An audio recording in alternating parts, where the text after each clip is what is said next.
जी hello दोस्तों, मैं हूं कमर चीमा। और दोस्तों, जिस तरह कि आप देख रहे हैं मेरे साथ मौजूद हैं प्रोफेसर डॉक्टर मुक्तदर खान साहब। डॉक्टर साहब, सबसे पहले तो बहुत शुक्रिया आपके वक्त का, और आपका ये स्कार्फ जो है बहुत अच्छा लग रहा है आपको जनाब। Thank you very much sir. आपके सुनने वालों को भी मेरा सलाम। ये मैं अभी वेकेशन पे गया था इस्तांबुल, तो वहां से लेकर दैट्स ग्रेट, आया। It's beautiful, beautiful. अच्छा डॉक्टर साहब, मैं सोच रहा था कि 2023 है और बड़ी डेवलपमेंट्स हो रही हैं दुनिया में, और बहुत सारे लोग पूरी दुनिया के जो अखबार और मीडिया ये लिख रहे हैं कि 2023 का कैसा होगा। तो मैंने सोचा कि आपसे पूछा जाए और आपसे बात की जाए इस हवाले से कि 2023 में अमेरिका जो है वो इंडिया के साथ कैसे इंगेज करेगा। Because will there be some change, और डू यू बिलीव कि वो सेम ट्रेडिशनल माइंडसेट है, क्योंकि इंडिया के अंदर एक माइंडसेट ये है कि अमेरिका इंडिया को वैसे इस्तेमाल कर रहा है जिस तरह अमेरिका ने यूक्रेन को यूरोप में इस्तेमाल किया है। These are some voices in India which are talking. So what is your take on that, sir? Well, actually that is one of my voices. मैंने हमेशा कहा कि जैसा कि सुपर हीरो को साइड किक की जरूरत होती है ना, जैसा कि सुपरमैन के लिए रॉबिन, इस तरह तो अमेरिका को भी एक साइड किक चाहिए। सोवियत यूनियन के खिलाफ यूरोप और नेटो था, और अब चाइना के खिलाफ इंडिया और क्वाड का इस्तेमाल करना चाह रहे हैं। वो बेसिकली दे वांट। और एनालॉजी इज वेरी सिंपल। अगर सोवियत यूनियन के साथ जंग होती तो सारी जंग यूरोप में लड़ी जाती।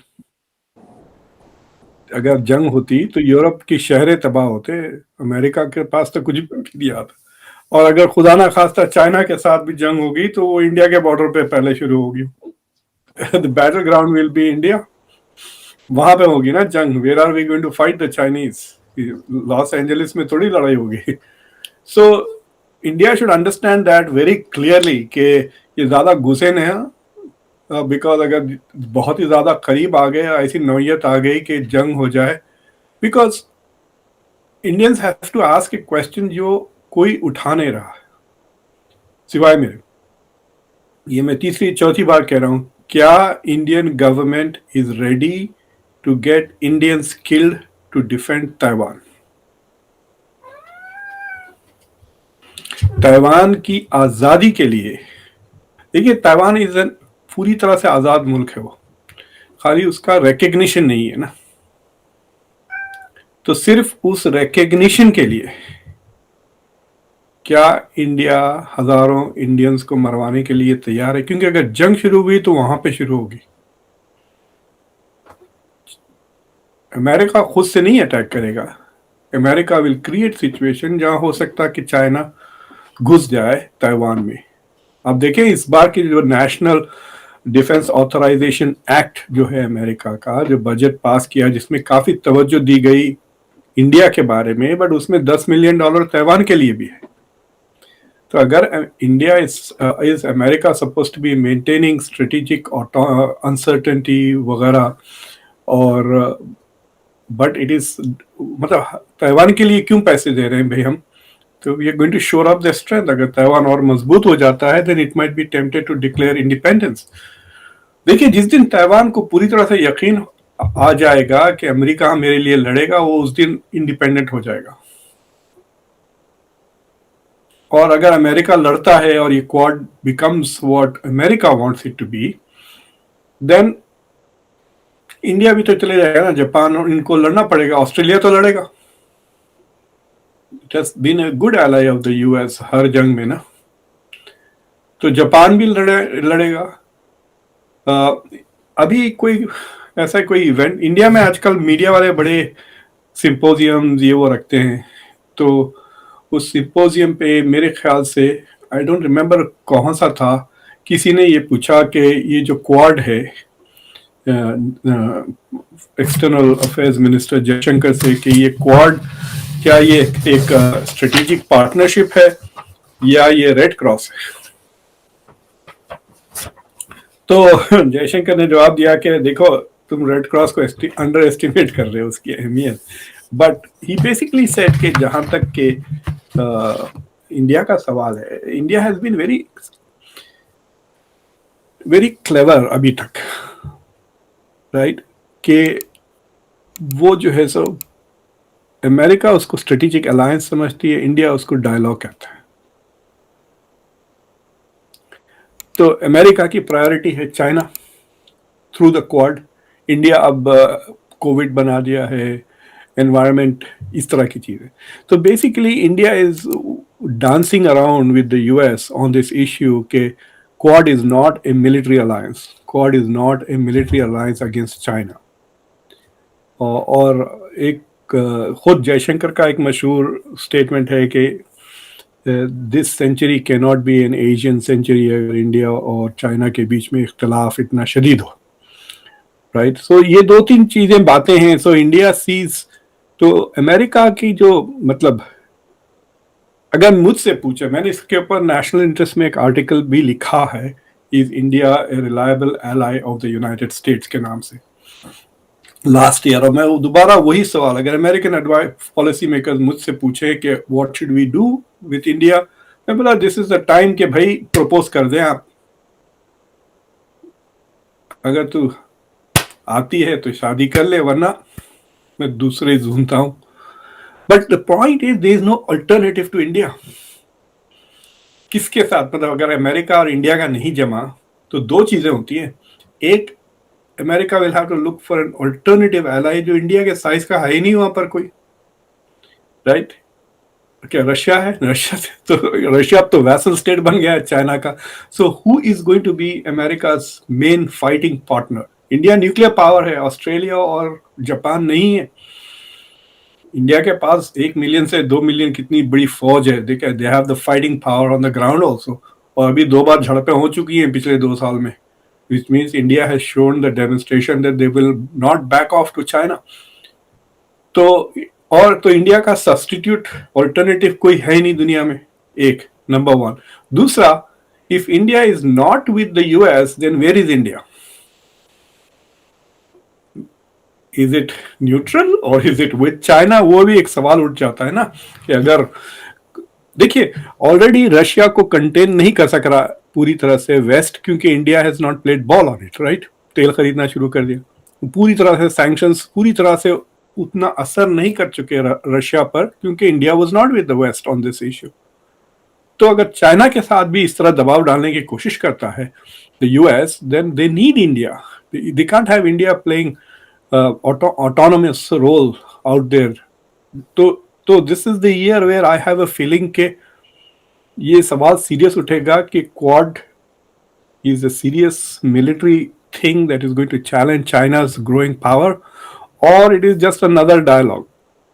मैं अभी एक काफी डिस्टिंग्विश्ड और prominent Indian ambassador Talmiz Ahmad, जो सऊदी अरेबिया के साथ 2 बार एम्बेसडर रह चुके थे वगैरह, उनसे इस मसले पे तफसीलन बात की। तो उन, अब देखिए मैं अमेरिकन भी हूं ना, तो मैं थोड़ा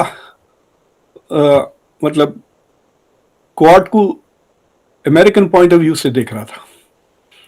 तलमीज साहब कह रहे थे, उनका देख सकते हैं आपके सुनने वाले मेरे शो पर, कॉन्वर्सेशन उनके साथ, वो कह रहे थे कि देखो पहले तो उसको मतलब मिनिस्टीरियल लेवल पे से फिर समिट लेवल तक लेके चले गए, राइट, कि एकदम जुब गया, फिर एकदम दट बल के नीचे भी आ गया। सो ही थिंक्स कि क्वाड हैज बिकम इररेलेवेंट। मतलब अब वो वही चीजें कर रहा है जिसको दूसरी चीजें भी, यूनेस्को भी वही कर रहा है कोविड के लिए, हु भी कोविड कर रहा है, अब क्या ये भी कोविड करेगा? So like what is Indo Pacific doing? तो मैंने उनका कहा कि भाई अभी फॉर एग्जांपल इंडिया और यूएस की मिलिट्री प्रैक्टिसेस हुई हैं, युद्ध अभ्यास नाम का, वॉर गेम्स। फिर वॉर गेम्स तो सब करते हैं, उनसे इट डजंट मीन एनीथिंग। और उनका कहना है कि ये जो दोनों चाइनीज इनकर्शंस हुए हैं लद्दाख में और अरुणाचल में, टांगवी और वो गलवान को लेकर, these are China reaction to the Quad, where they are trying to send a message to India कि भाई तुम ज्यादा मत बनो वेस्ट, बिकॉज बॉर्डर तो तुम्हारा यहाँ है, जीना मरना यहीं पर है, और तैयार हो जाओ। इसलिए वो, so those two incursions he saw it as warnings। हम मतलब जनरली लोग चाइना की कंटिन्यूइंग बॉर्डर इश्यूज के बारे में बात कर रहे थे ना, लेकिन he sees those two major events as China trying to send the signal to India कि वो जो है सो इस तरह परसूट ना करें. द यूएस नेशनल बजट जो डिफेंस बजट पास हुआ उसमें एक चीज नहीं, यूएस की एक रिपोर्ट आती है पेंटागन से कि US China military power report कुछ आती है साल में एक बार. वो चाइना का मिलिट्री असेसमेंट करते हैं. It's requirement from the Congress ने उनको मैंडेट किया था डिपार्टमेंट ऑफ डिफेंस. तो अगर आप लोग गूगल करें तो वो पूरी रिपोर्ट मिल जाती. काफी लंबी 100 पेजेस की रिपोर्ट है वो. तो अभी एक चंद हफ्ते पहले, 1-2 हफ्ते पहले पेंटागन ने रिलीज की फॉर 2022 की रिपोर्ट.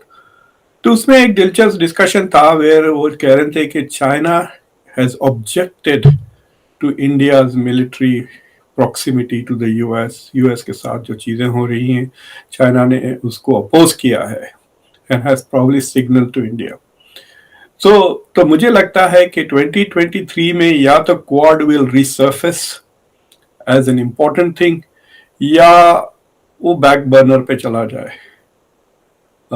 एंड द इशारा हमको जब मिलेगा जब नेक्स्ट वो 2x2 की जो मीटिंग होती है इनकी, वो तो सालाना होती है ना क्वाड की, इंडिया की और यूएस की secretary of defence and secretary.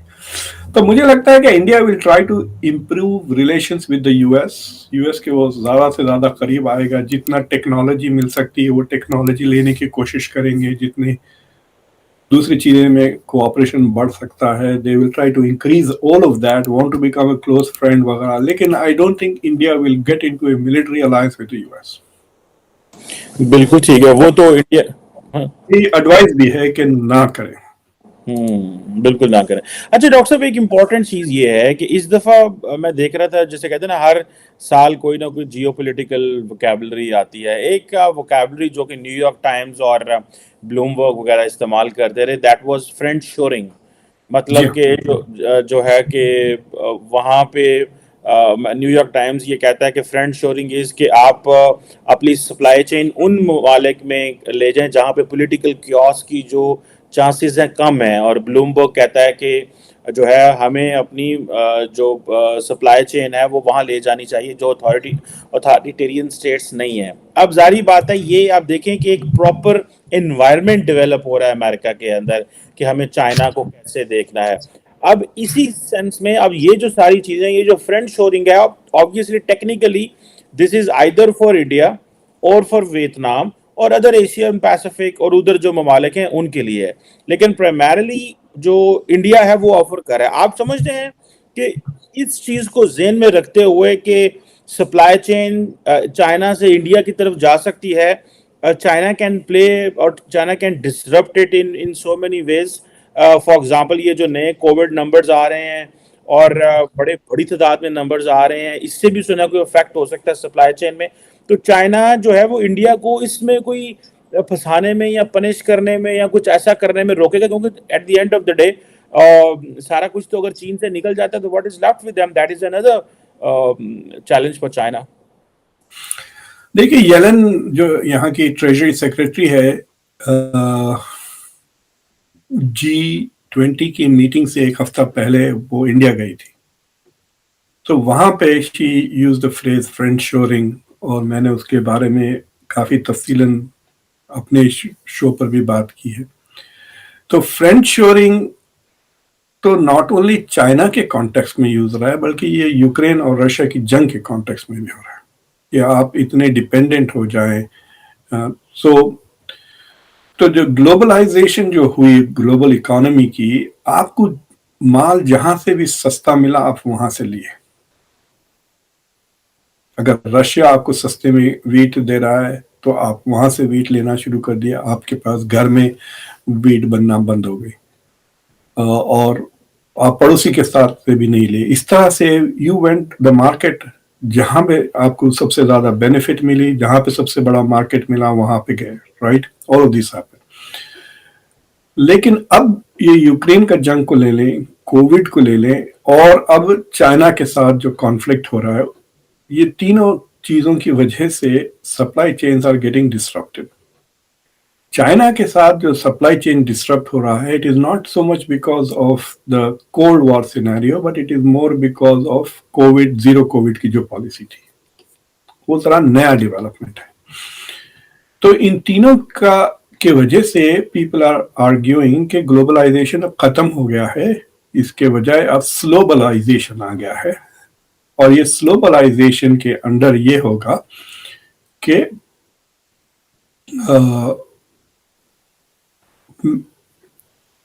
people are going to do friend shoring, यानी you are going to build supply chains with potentially friendly countries even if it is more expensive. Basically ये बात है कि अगर आप जैसा कि अगर पाकिस्तान है तो Pakistan would rather buy stuff from Afghanistan for more price than से, खैर पाकिस्तान अफगानिस्तान आपके दोस्त नहीं है, फ्रेंड शोरिंग की बात कर रहे हैं। So we don't in have the case of a friendly neighbor, but India को ले लें, बांग्लादेश से India can buy things more expensive than import from से China at a cheaper cost because you are more friendly with this country, और आप इस पे rely कर सकते हैं कि जंगों के वजह से आपका डिस्ट्रप्शन नहीं होगा। बट पेंडेमिक्स के थ्रू तो वो हो सकता है, बट जो इंडिया के लिए जो किया है कि i4 को जो i14 जो इंडिया से बन रहा है, that is one big example of friend shoring कि वो they are taking it out of China and moving it. but the logic uski was more about COVID related lockdowns in China rather than Cold War type hostility. दूसरी चीज ये है, Yellen जब visit करी, they said कि कुछ $500 million worth of investments in environmental technology करेंगे India में। और इंडिया में भी the current government is also talking about India becoming a manufacturing hub. तो अगर India has to promote its manufacturing, then the biggest loser will be China, because जो लोग China में, लेकिन अगर आप एफडीआई देखें अभी तक, you can't see a significant shift, उतना ज्यादा शिफ्ट। फॉर एग्जाम्पल आपको मैं मिसाल देता हूं, जो चाइना में सबसे ज्यादा single most foreign direct investment हुआ है, वो अरामको ऑयल ने किया है अभी चाइना में $10 बिलियन का सिंगल इन्वेस्टमेंट।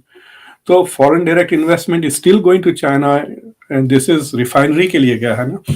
तो we will have to wait and see for the next 2-3 years कि फ्रेंड शोरिंग कहाँ तक जाता है। लेकिन फ्रेंड शोरिंग से ये होगा कि it will divide the world into वही पुराने cold war type Warsaw pact countries, NATO western countries, non aligned countries. तो इस तरह से वो ग्रुपिंग्स में फिर बदल देगा।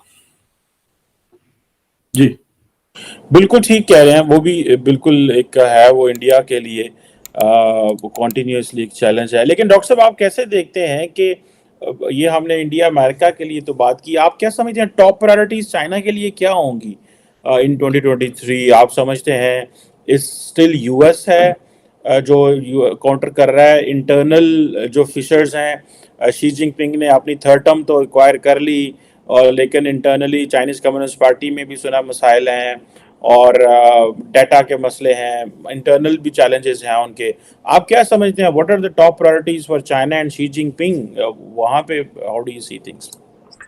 देखिए, चाइना के मतलब एक तो एक उनका डोमेस्टिक प्रॉब्लम है, they have to deal with COVID. अभी कह रहे हैं कि 37 मिलियन एक दिन में इन्फेक्ट हो गए थे, और दिया एस्टिमेट्स है कि मार्च तक 1.5 मिलियन के करीब लोग मर जाएंगे कोविड की वजह से चाइना में। So there are going to be 3 waves. अभी जो पहला वेव चल रहा है, 21 मार्च के बाद से दूसरा वेव शुरू हो जाएगा, और उसके 1 महीने के बाद फरवरी के मिड फरवरी से third wave of Covid infections होंगे चाइना में। सवाल उठता है कि नए वेरिएंट्स आते हैं या पुराने ही होते हैं। एटलीस्ट चाइना ने फाइनली थोड़ी अक्लमंदी दिखाई कि अपने वैक्सीन के बजाय इस बाइंग वैक्सीन फाइजर वगैरह खरीद रहा है, जो मोर इफेक्टिव है। तो जो सीरियस तरीके पर इंटरनेशनली डोमेस्टिकली जून तक मेरे ख्याल से China is not going to stabilise, it's going to suffer, जिसकी वजह से its economy is going to get hurt.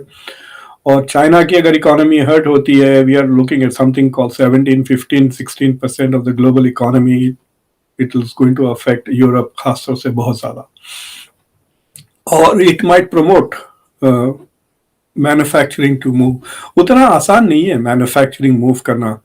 If you are all, अगर आपने $1-2 बिलियन इन्वेस्ट किया हुआ है तो क्या छोड़ के चले जाएंगे फैक्ट्री को? क्या उठा के भी तो नहीं लेके जा सकते ना, दीज आर फिक्स्ड इन्वेस्टमेंट्स।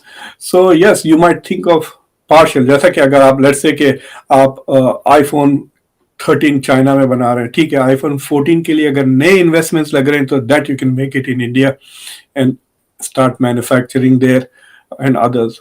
दूसरी चीज ये है कि India is not the only alternative to manufacturing outside China. Bangladesh is also a competitor, अब वहां भी जा सकते हैं अगर it's a bit low tech, because आपको लोकल engineers वगैरह की भी जरूरत होती है। इस वास्ते India is attractive because India has lots of engineers and not very expensive. लेकिन वियतनाम, मलेशिया, इंडोनेशिया वगैरह भी काफी अट्रैक्टिव रहेंगे फॉर इन्वेस्टमेंट्स आउटसाइड चाइना। तो एक तो वो है। दूसरी चीज, इंटरनेशनली आई थिंक चाइना के लिए भी the top 2 priorities are going to be US and India. जो उनके फॉरेन मिनिस्टर हैं उन्होंने अभी एक बयान दिया कि they are open to having a dialogue with India and they want to have open process. Already diplomatic और मिलिट्री लेवल पे तो डायलॉग्स चल रहे हैं, but China wants to have a dialogue with India to improve its relations. So it has signaled that it wants to improve its relations with India. लेकिन सबसे interesting development जो India China की हुई है वो ट्रेड के level पे हुई है। आपको पता है जो अमेजिंग कुछ 30% से ज्यादा ग्रोथ हो गई है चाइना के साथ पिछले 1 साल में। $115 बिलियन का ट्रेड हुआ है, which is just $4 billion less than the US. US के साथ $119 बिलियन का ट्रेड हुआ है, टोटल ट्रेड कर रहा हूं मैं, इंपोर्ट्स एक्सपोर्ट्स दोनों मिलाकर। India surprisingly has negative trade deficits with all countries except the US. सबसे इंपोर्ट ज्यादा कर रही है, एक्सपोर्ट बहुत कम। मतलब रशिया से $20 बिलियन के इंपोर्ट से $1 या $2 बिलियन के एक्सपोर्ट्स हैं, सिर्फ इंपोर्ट्स इतना ज्यादा है। सो चाइना से भी इंडिया इज लाइक -30 के करीब कुछ है, यानी it's importing more than it's exporting to China, but the total is around $120 billion का। सो इंडिया के लिए how can you be in a hostile situation with your second biggest trading partner? ये सवाल उठता है ना। तो that is a serious thing जिसपे कोई भी एनालिस्ट उसकी बात ही नहीं कर रहा है, बिकॉज जो चीजें इंपोर्ट कर रही है इंडिया चाइना से, it reflects on current government की जो पॉलिसी है, मेक एट होम, आत्मनिर्भर, इंडिपेंडेंस, सेल्फ रिलायंस। ये वो जो स्लोगनियरिंग चल रही है उसकी कॉन्ट्रडिक्ट करता है ना ये fact. So that's why also I think India के analysts are not paying much attention.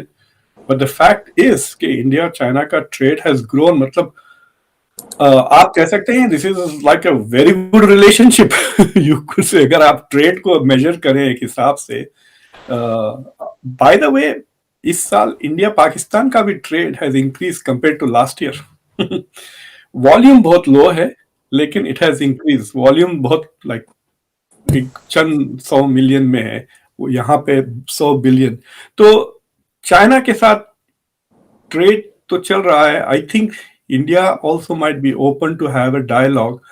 So the critical thing is, जब शंघाई कोऑपरेशन ऑर्गेनाइजेशन की समिट होगी इंडिया में, will there be a one on one meeting between Modi and Xi Jinping? Sir एक छोटा सा सवाल मेरे ज़हन में आ रहा है कि ये जो प्राइम मिनिस्टर मोदी की खामोशी है चाइना के ऊपर और शी जिनपिंग के ऊपर, नॉर्मली वो इस तरह के बॉर्डर के मसलों को सियासी मकासद के लिए इस्तेमाल करते हैं। Is this for the trade, और इज दिस के वो समझते हैं कि जो वो किसी बड़े इंटरनेशनल स्टेबिलिटी के वो फ्रेमवर्क में ना आ जाए? How do you see this as well? देखिए, दिस इज वन इशू जिसपे जो ऑपोजिशन पार्टीज ने बहुत अटैक किया है इनको।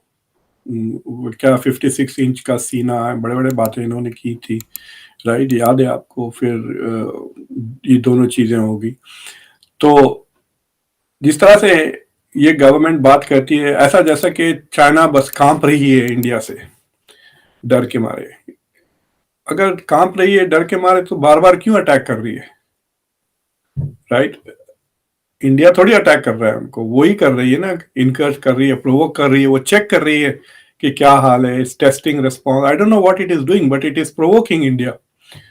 सो तो I think politically they feel a bit insecure on this issue.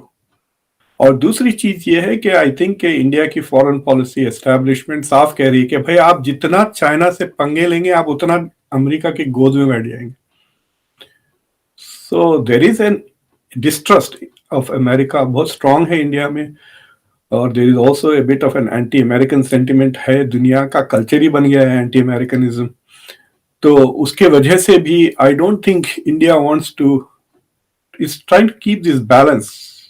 जैसा जयशंकर ने साइप्रस में भी कहा कि इंडिया के चाइना के साथ relations are not good and they will not become good until ये बॉर्डर इश्यूज ठीक हो जाते हैं. But that's not preventing trade. देखिए फॉर एग्जाम्पल चाइना के साथ बॉर्डर के मसले हो रहे हैं, पाकिस्तान के साथ नहीं हो रहे, लेकिन पाकिस्तान के साथ ट्रेड नहीं हो रहा है, चाइना के साथ हो रहा है. Right, in spite of the border problem, because the both countries know that this is important for both of them, right? So that is a very interesting issue. दूसरी चीज ये है कि जो बाइडन और शी जिनपिंग की जो बाली में मीटिंग हुई 3-3.5 घंटे की, उसके क्या कॉन्सिक्वेंसेस है वो अभी पूरी तरह से सामने नहीं आ रहे हैं. It appears that the meeting was not very fruitful, क्योंकि अगर एक नया डेवलपमेंट जो हुआ है, America is now putting pressure on high tech semiconductor manufacturers के वो चाइना को एडवांस टेक्नोलॉजी एक्सपोर्ट ना करें. So if I am a Chinese foreign minister I should see this as a hostile act, कि हमारे खिलाफ एक हॉस्टाइल एक्ट कर रही है US. So I have a feeling के कुछ आई थिंक बाइडन ने चाइना के सामने कहा कि भाई ये करो ये करो ये करो, और अगर चाइना वो चीजें नहीं कर रहा तो ये प्रेशर बढ़ा रहे हैं. So I think there is some to do list वहां पर विच चाइना इज नॉट. और चाइना ने दूसरे अल्टरनेटिव स्टेप्स तो ली हैं ना. फॉर एग्जांपल सबसे मेजर स्टेप तो सऊदी अरेबिया को जाकर बेसिकली आप ऐसा लगता है कि वो बेसिकली अमेरिका की बास्केट से निकाल के अपने बास्केट में डाल रहा है सऊदी अरेबिया को.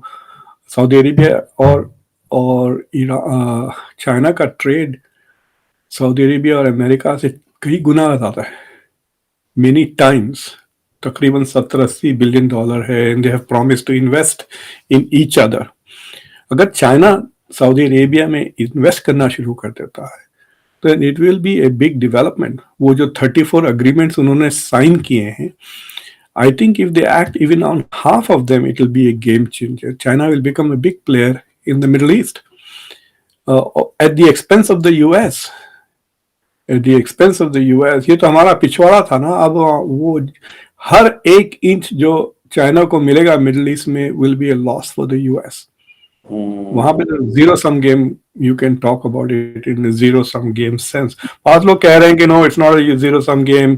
सिक्योरिटी के मामले में Saudi Arabia will be dependent on the US, but it will depend on China for economic development, because ultimately ये सारे जो fossil fuel countries हैं, they have to imagine a future beyond oil.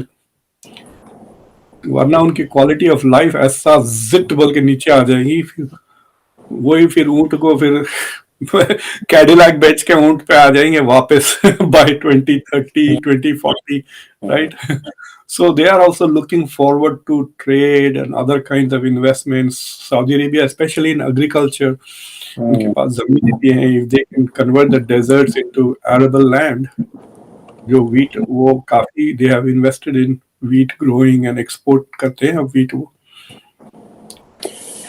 बिल्कुल आपने बिल्कुल सही कहा है. इन एवरी इंच जो चाइनीज और everything that Chinese get in middle east that is at the expense of the US. And obviously कुछ चीज़ें जो हैं वो अमेरिका ने खुद खोई हैं, और कुछ सारी बातें चाइना ने खुद अपनी स्पेस बना ली है, बिकॉज इज वेलकमिंग, और उसको स्पेस चाहिए, and everybody is just welcoming them because they have lot to offer to the world. देखिए एक यूएस ने एक, अगर आप ट्रेड नंबर्स देखें तो इतना श्रिंक हो गया है, मतलब the US is not selling anything other than weapons to Saudi Arabia, hmm. और कुछ, और वो तेल भी नहीं ले रहे वहां से और कुछ भी नहीं ले रहे वहां से, so it has shrunk a lot. और मेरे ख्याल से शायद इंडिया सऊदी अरेबिया का trade must be more than Saudi Arabia and the US. वहां पर भी इंडिया तो खैर बहुत तेल खरीदती है, Saudi Arabia is the third biggest exporter after Russia and after Iraq and Russia, hmm. But which means के Saudi Arabia basically, Saudi Arabia भी फ्रेंड शोरिंग कर रहा है बेसिकली करीबी मुल्क, चाइना और यूरोप पे तवज्जो है उसकी, you know, China and Europe, China and Europe. अब देखना है कि रशिया के साथ किस तरह से ताल्लुकात बढ़ते हैं, बट आपको, यू कैन से कि it looks a bit fuzzy, but there is a non-Western world emerging out there, geopolitically speaking, जिसमें रशिया भी है, चाइना भी है, सऊदी अरब भी है, इंडिया भी है, ईरान भी है, तुर्की भी है। हम्म। So, there seems to be more cooperation taking place between these players than पहले। ये वरना सारे के सारे बस खिबला इनका वेस्ट ही था ना।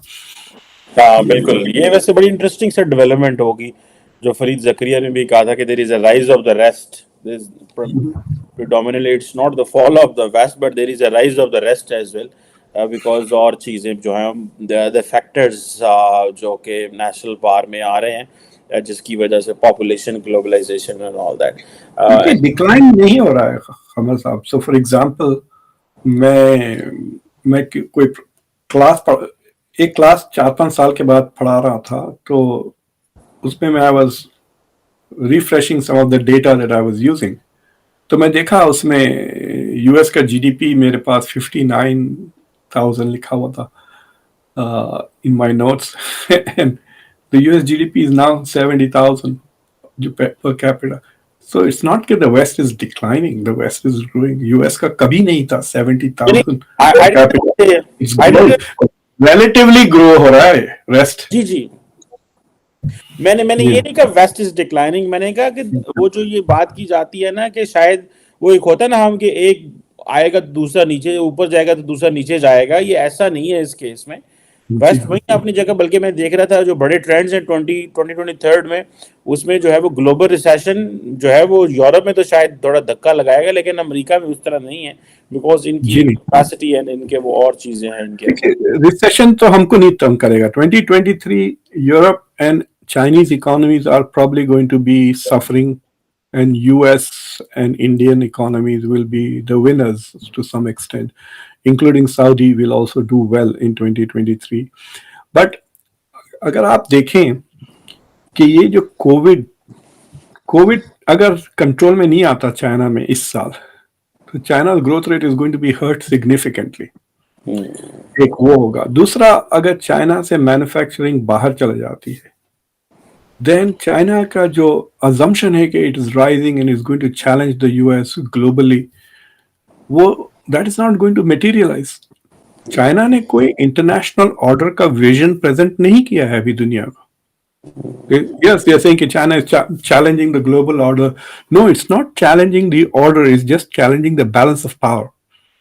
उसमें थोड़ा सा फर्क है। इट्स नॉट, मतलब यूएन का सब्सटीट्यूट नहीं पैदा किया इसने। It is not created substitute for World Bank. ठीक है, एशियन इंफ्रास्ट्रक्चर इन्वेस्टमेंट बैंक वगैरह धीरे धीरे it's trying to create the institution, but it has not presented a world order to India जैसा कि अमेरिका ने प्रेजेंट किया था 1940s में, right? Had presented a vision of the global order जो अभी तक चल रहा है। तो मुझे लगता है कि अगर China does not recover fast by the end of 2023, then by 2030, America will stabilize and we will continue to see the American century and American hegemony remain in power. Russia to khatam ho gaya hai. I am convinced Russia is going to be like a third world country with nuclear weapons. Matlab, very familiar to you, but but I think America will be back. And अगर if China फिसल जाता है, slip हो जाता है आइंदा 1-2 साल, या लिमिटेड जंग हो जाती है इंडिया के साथ, then both of them will suffer and the US will remain. देखिए जंग हुई तो अमेरिका का नुकसान नहीं होगा, ये याद रखें, American economy will just boom. China के साथ इट्स नॉट, देखिए आप ये रशिया के साथ जंग हो रही है, we are like profiteering like anything. हथियार हमारे ही बिक रहे हैं यूक्रेन के लिए, जो भी हथियार दे रहा है यूक्रेन को अमेरिकन वेपन्स दे रहा है, खुद के थोड़ी दे रहा है, वो तो हमारे से खरीद के बेच रहा है। एलपीजी हम बेच रहे हैं यूरोप को 4 गुना ज्यादा कीमत पर। तो यूरोप जो सैंक्शंस लगाए हैं रशिया पर, it's like a stupid thing. उन्होंने कहा ठीक है हम तुमसे $2 में नहीं लेंगे, अमेरिका से $8 में ले लेंगे। It is like that. So 4 गुना ज्यादा पे कर रहे हैं। सो फायदा तो हमारा हो ही जा रहा है। So this for us we will be pretty happy अगर पूरा और एक साल चल जाती है जंग। So it will weaken Russia. It will make Europe more subordinate to the US. It will help US arms industry. It will help US petroleum and gas industry. So it is going to help us in many ways. और China के साथ भी वैसे ही, अगर जंग होती है तो ये सारे एशियन कंट्रीज हमारे ही हथियार खरीदेंगे, वो तो अपने थोड़ी खरीदेंगे, right? They are going to buy American weapon. South Korea अपना सारा पैसे बैंक से निकाल के F-35 खरीदेगी, जापान भी यही करेगा, इंडिया भी करेगी, सारे के सारे अमेरिकन वेपन्स लेंगे। So in that sense it will hurt India and China if there is a conflict in the region, but it will benefit us, no doubt. बिल्कुल सही कह रहे हैं, the war economy obviously is helping. और America को सही कहा आपने, सबने बैंकों से पैसे निकालने और सबने असला खरीदना है, बट ऑब्वियसली जिस तरह के हालात हैं they should be peace and लेकिन वो फिर क्या कहते हैं, for peace be prepared for war as well. तो thank you very much professor doctor Muqtedar Khan साहब sir, it was a pleasure talking to you and talking के 2023 जो है वो कैसा होगा for the Americans, for the Chinese, India and for the other countries. Thank you very much, sir. Thank you very much.